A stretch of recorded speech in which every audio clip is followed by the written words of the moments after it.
Hello cell solutions എന്ന YouTube ചാനലിലേക്ക് നിങ്ങൾക്കെല്ലാവർക്കും സ്വാഗതം. ഞാനിന്നിവിടെ പറയാൻ പോകുന്നത് Asus Zenfone 2 model number Z00AD.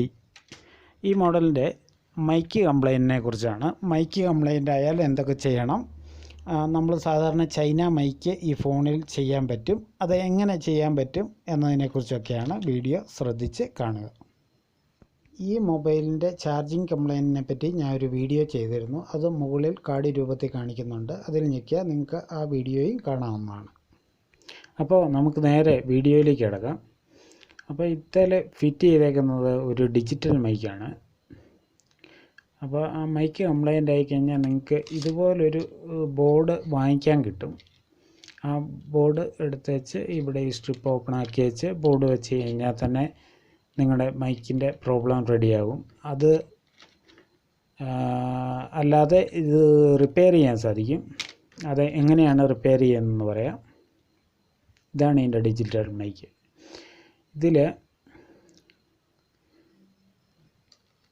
ഈ സൈഡിൽ മൊത്തം 4 ലെഗുകളാണുള്ളത്. 4 ലെഗുകൾ, മുകളിൽ 2 താഴെ 2. അതിൽ ഈ സൈഡിലെ 2 ലെഗുകൾ, അതിനിടയ്ക്ക് ഒരു റെസിസ്റ്റർ കൊടുക്കുക. ഇപ്പുറത്തെ 2 ഈ സൈഡിലെ 2 നെഗറ്റീവാണ്. ഇതിനിടയ്ക്ക് 2 പോളിനിടയ്ക്ക് ഒരു റെസിസ്റ്റർ കൊടുക്കുക. എന്നിട്ട് ഒരു ചൈന മൈക്ക് വയറുള്ളത് എടുക്കുക. സാധാരണ വയറുള്ള 2 പോളുള്ള മൈക്ക് എടുക്കുക. അതിൽ നടുക്കത്തെ പോസിറ്റീവ് ഭാഗം ഈ നമ്മൾ ഈ റെസിസ്റ്റർ ഫിറ്റ് ചെയ്തില്ലേ അതിൻ്റെ ഏതെങ്കിലും ഒരു സൈഡിലേക്ക് കൊടുക്കുക. ഏത് സൈഡിൽ കൊടുത്താലും വർക്ക് ചെയ്യും. അതിൽ ഏതെങ്കിലും ഒരു സൈഡിൽ കൊടുക്കുക. അപ്പോൾ എന്തായാലും ഡിസ്റ്റർബൻസ് വരുവാണെന്നൊരു നിങ്ങൾ മാറ്റി കൊടുക്കുക. ഒരു സൈഡ് എർത്ത് ചെയ്യുക. ഇവിടെ എർത്ത് ചെയ്താലും മതി, അല്ലെന്നൊരു ഈ മൈക്കിൻ്റെ പോയിൻറ്റിലോട്ട് എർത്ത് കൊടുത്താലും മതി. ഈ സൈഡിലെ 2 പോയിൻറ്റും എർത്താണ്. ഏതെങ്കിലും ഒരു പോളിലേക്ക് കൊടുത്താൽ മതി. അല്ലെന്നൊരു ഈ ഗോൾഡ് കാണുന്നില്ല, അങ്ങോട്ട് സോൾഡർ ചെയ്താലും മതിയാകും. അപ്പോൾ പോസിറ്റീവ് നിങ്ങൾക്ക് ഈ റെസിസ്റ്റർ വെച്ച് ചെയ്യുമ്പം 2 കൊടുക്കാമല്ലോ. അതിൽ ഒരിടത്ത് കൊടുത്ത് നോക്കുക. എന്നാലും സൗണ്ടിൽ എന്നാലും വ്യത്യാസം ഉണ്ടെന്നൊരു നിങ്ങളൊന്ന് മാറ്റി ഇപ്പുറത്തെ സൈഡിലോട്ട് കൊടുക്കുക. അപ്പോൾ ഈ രജിസ്റ്റർ നിങ്ങൾക്ക് എവിടെ നിന്ന് കിട്ടുമെന്ന് പറയാം. രജിസ്റ്റർ ഇതിപ്പോൾ ഒരു 1200യുടെ ബോർഡാണ്. ഇതിൽ നിങ്ങൾക്ക് കാണാം ഈ സിംഡയുടെ മുകളിലൊരു ട്രാൻസിസ്റ്റർ ഇരിക്കുന്നത്. അതിൻ്റെ മുകളിൽ ഒരു ചെറിയ ഒരു കപ്പാസിറ്റർ ഇരിപ്പുണ്ട്. അതിൻ്റെ മുകളിൽ ഒരു റെസിസ്റ്റർ ഇരിപ്പുണ്ട്. ആ റെസിസ്റ്ററിങ് ഇളക്കിയെടുത്താൽ മതിയാവും. ഈ വെള്ള സ്പെയർ ഇതൊരു ഡബിൾ കപ്പാസിറ്ററാണ്. ഈ വെള്ള സ്പെയറിൻ്റെ തൊട്ട് താഴെ ഇരിക്കുന്നത്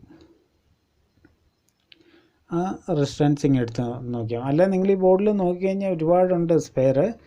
ഒരു 1K തൊട്ട് 10Kക്ക് ഇടയ്ക്കുള്ള ഒരു റെസിസ്റ്റർ ഏതെങ്കിലും ഒരെണ്ണം ഇളക്കിയെടുക്കുക. നിങ്ങൾ മൾട്ടിമീറ്റർ വെച്ച് ചെക്ക് ചെയ്ത് നോക്കിയാൽ നിങ്ങൾക്ക് ഇഷ്ടംപോലെ റെസിസ്റ്റർ കിട്ടും. അതിലൊരെണ്ണം ഇളക്കിയെടുക്കുക. ഇളക്കിയെടുത്തേച്ച് ഒന്ന് ചെക്ക് ചെയ്യണം. ബോർഡെ വെച്ച് ചെക്ക് ചെയ്യുന്ന ആ വാല്യൂവിൽ ചിലപ്പോൾ ചെറിയ വ്യത്യാസം കാണും. പുറത്തെടുത്ത് വെച്ച് ചെക്ക് ചെയ്യുമ്പോൾ അങ്ങനെ ഒരു റെസിസ്റ്റർ ഇളക്കിയെടുക്കുക. ഈ 1Kക്കും 10Kക്കും ഇടയ്ക്കുള്ള ഒരു വാല്യൂ ആണെന്ന് മാത്രമേ ഉള്ളൂ. ആ 2 പോള് ഇടയ്ക്ക് നിങ്ങൾ ഈ റെസിസ്റ്റർ ഒന്ന് സോൾഡർ ചെയ്ത് പിടിപ്പിക്കുക. എന്നിട്ട് അവിടേക്ക് ചൈന മൈക്കിൻ്റെ പോസിറ്റീവ് കൊടുക്കുക, നെഗറ്റീവ് എവിടെയെങ്കിലും എർത്തേലേക്ക് കൊടുക്കുക. അത്രയേ ഉള്ളൂ. ഈ ചിത്രത്തിൽ കാണിച്ചിരിക്കുന്നത് പോലെ നിങ്ങൾക്ക് നോക്കി മനസ്സിലാക്കാവുന്നതാണ്. അപ്പോൾ ഇത്രയൊക്കെ ഉള്ളൂ ഇന്നത്തെ വീഡിയോ. ഇഷ്ടപ്പെട്ടാൽ ലൈക്ക് ചെയ്യുക. മൊബൈൽ സംബന്ധമായ വീഡിയോകൾ നിങ്ങൾക്ക് ലഭിക്കണമെന്ന് ആഗ്രഹിക്കുന്നെങ്കിൽ നിങ്ങൾ സബ്സ്ക്രൈബ് ചെയ്ത് വയ്ക്കുക. മൊബൈൽ സംബന്ധമായ A to Z വീഡിയോസ് ഞാൻ ഈ ചാനലിലൂടെ ഇടുന്നതായിരിക്കും. അപ്പോൾ ഒരു പുത്തൻ കിടിലൻ വീഡിയോ ആയിട്ട് വരുന്നവരെ എല്ലാവർക്കും നന്ദി, നമസ്കാരം, ഗുഡ് ബൈ.